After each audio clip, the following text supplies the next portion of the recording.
अस्सलाम वालेकुम students, welcome to my lecture. It's me engineer Sangrez Khan. आज का हमारा लेक्चर है काइनेटिक एनर्जी। जैसे कि लास्ट लेक्चर में हम पढ़ चुके हैं एनर्जी, उसके types.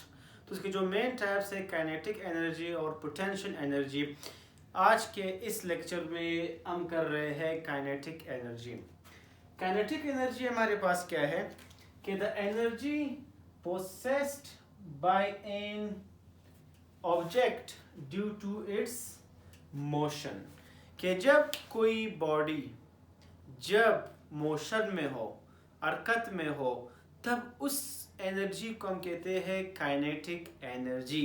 The energy possessed by an object due to its motion. Simple, किसी भी बॉडी का मूवमेंट करना, हरकत में आना, मोशन में होना, उसको हम कहते हैं कि ये किस एनर्जी में है। हम कहेंगे कि ये काइनेटिक एनर्जी में है।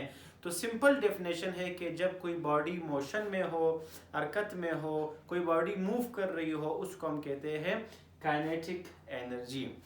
काइनेटिक एनर्जी का फार्मूला है half mv square. m means mass, v means इसकी वेलोसिटी। तो यहाँ पर आप देख लें कि इसकी वेलोसिटी v स्क्वायर है, वेलोसिटी डबल में आप देख रहे हो, वेलोसिटी बहुत ज़्यादा है। तो इसमें सिंपल आप देख सकते हो कि सिंपल रिलेशन है कि मास और वेलोसिटी पे ये डिपेंड करता है। The kinetic energy depends on mass and velocity. Kinetic energy मास पे डिपेंड करती है और वेलोसिटी पे डिपेंड करती है। किस तरह डिपेंड करती है? डिपेंड का मतलब है डायरेक्टली प्रोपोर्शनल है। डायरेक्टली प्रोपोर्शनल का मतलब ये है कि अगर एक चीज़ बढ़ रहा है दूसरा भी बढ़ रहा है, अगर एक कम हो रहा है दूसरा भी कम होगा।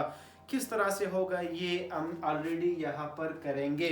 और ये जो एमडीकेट के स्टूडेंट्स है, एंट्री टेस्ट के स्टूडेंट्स है, उनके लिए ये रिलेशंस बहुत ही लाजमी हैं। अब प्रूव करते हैं काइनेटिक एनर्जी को, जो हमारे पास फर्स्ट ईयर फिजिक्स में है। इसका प्रूफ वो क्या है?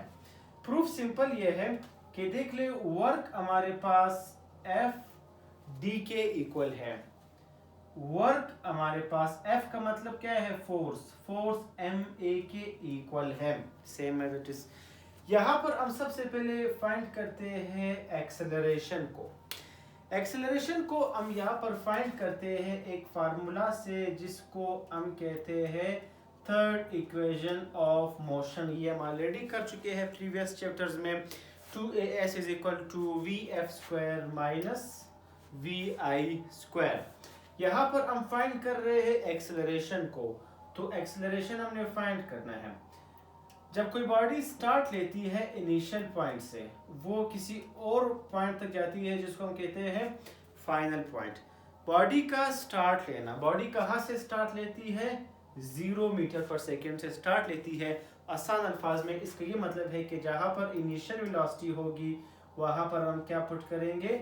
0 पुट करेंगे। ये किसी खास वेलोसिटी तक पहुँच जाएगी। अगर एक वेलोसिटी 0 है तो दूसरे को फाइनल लिखने की जरूरत ही नहीं, उसको आप सिंपल v से ही जाहिर कर सकते हो। तो फाइनल वेलोसिटी को यहाँ पर मैंने जाहिर किया v के साथ। ये माइनस एज इट इज 2 और s ये मल्टीप्लाई हो रहा है, ये इक्वल के इस तरफ आकर ये क्या हो जाएंगे? डिवाइड हो जाएंगे।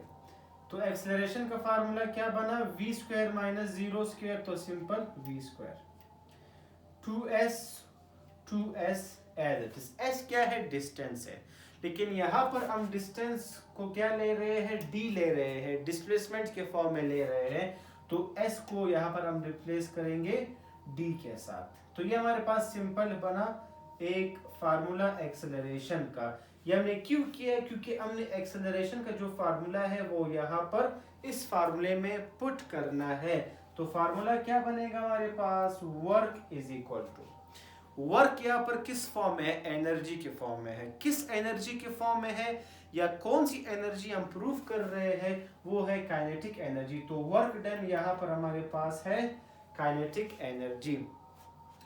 m as it is, d as it is.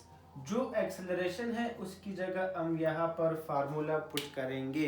Acceleration का फार्मूला क्या है? v स्क्वायर बाई 2d तो यहाँ पर हम पुट करेंगे v²/2d। यहाँ पर आप देख ले क्या क्या कैंसिल हो रहा है, d और d कैंसिल हो जाएंगे, तो फार्मूला क्या बना हमारे पास काइनेटिक एनर्जी का, v²/2।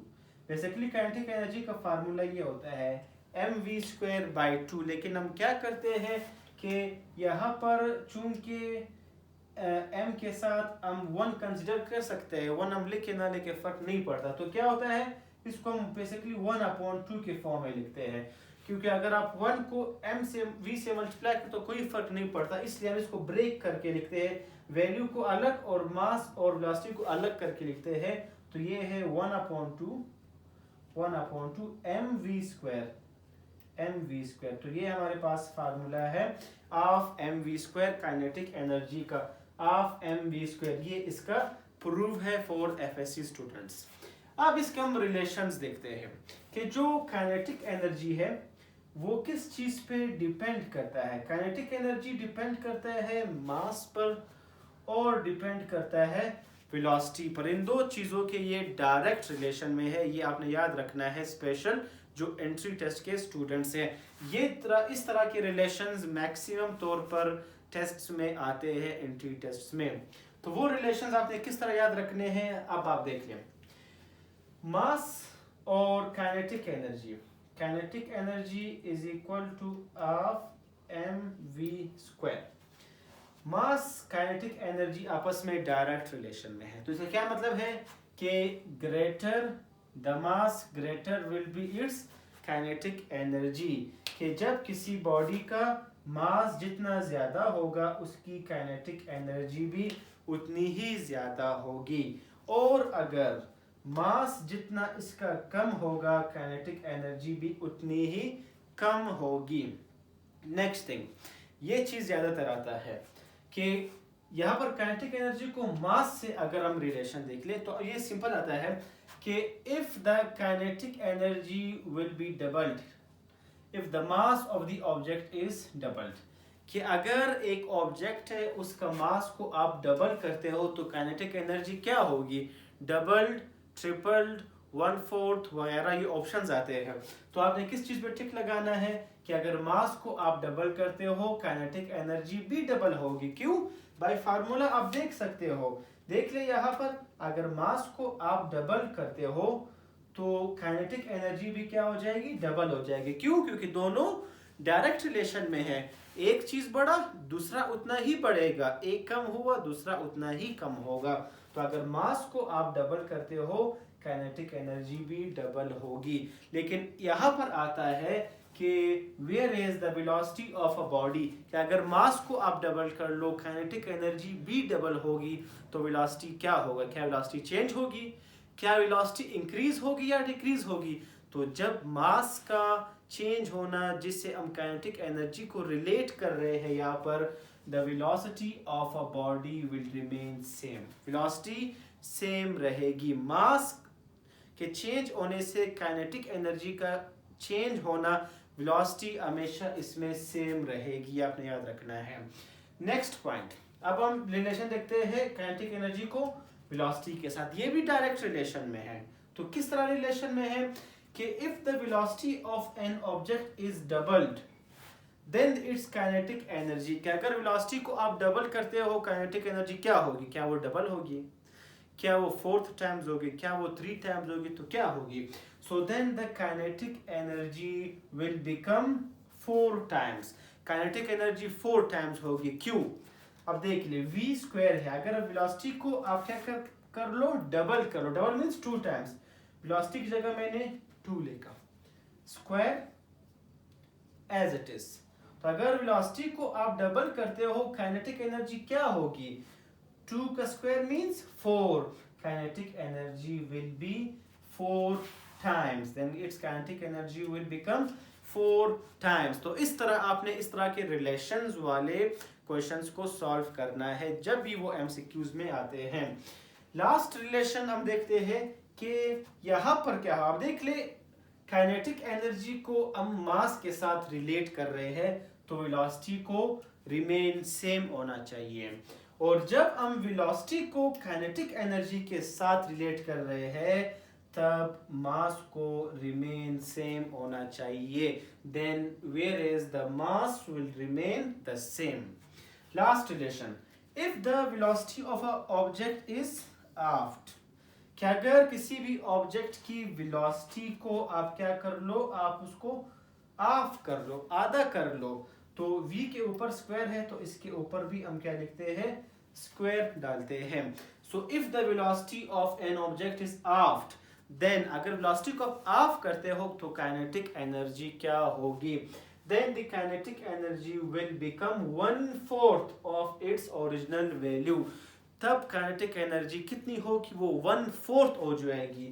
1/4 मीन्स 1/4 मीन्स 1/4 हो जाएगी, बिल्कुल हो जाएगी। क्यों, यहाँ पर देख ले 1 का स्क्वायर 1, 2 का स्क्वायर 4।